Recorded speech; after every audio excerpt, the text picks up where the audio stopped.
তো আজকে teachers day পড়িয়ে চলে এসেছি আর অনেক গিফট পেয়েছি।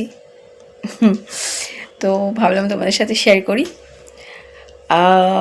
ছোটবেলা থেকে আমি খুব পড়তে ভালোবাসতাম, কিন্তু মা মা যেহেতু আমাদের একাই সংসার চালাতো, তো বই কিনে দেওয়ার মতো অবস্থা ছিল না। তো কোনো রকমভাবে পড়াশোনা লোকের বই চেয়ে করতাম।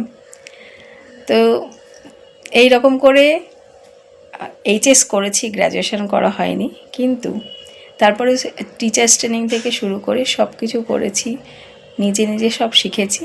আর এখন আমার অনেক স্টুডেন্ট, আমি এই বছর অবশ্য স্টুডেন্ট অনেক কমিয়ে দিয়েছি, কারণ আমার ছেলেরা এইচএস দেবে।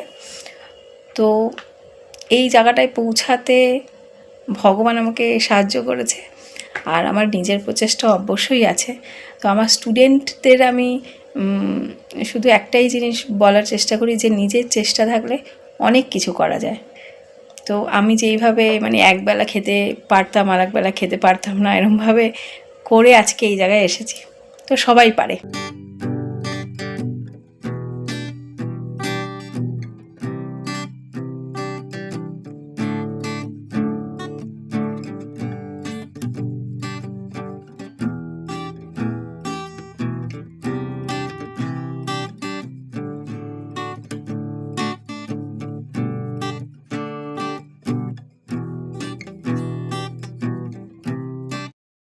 তো আজকে টিচার্স ডে পড়িয়ে চলে এসেছি আর অনেক গিফট পেয়েছি। তো ভাবলাম তোমাদের সাথে শেয়ার করি। ছোটবেলা থেকে আমি খুব পড়তে ভালোবাসতাম, কিন্তু মা মা যেহেতু আমাদের একাই সংসার চালাতো, তো বই কিনে দেওয়ার মতো অবস্থা ছিল না। তো কোনো রকমভাবে পড়াশোনা লোকের বই চেয়ে করতাম। তো এই রকম করে এইচএস করেছি, গ্র্যাজুয়েশন করা হয়নি, কিন্তু তারপরে টিচার্স ট্রেনিং থেকে শুরু করে সব কিছু করেছি, নিজে নিজে সব শিখেছি।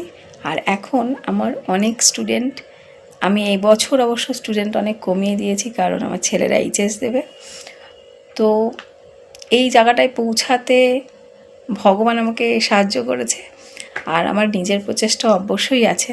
তো আমার স্টুডেন্টদের আমি শুধু একটাই জিনিস বলার চেষ্টা করি, যে নিজের চেষ্টা থাকলে অনেক কিছু করা যায়।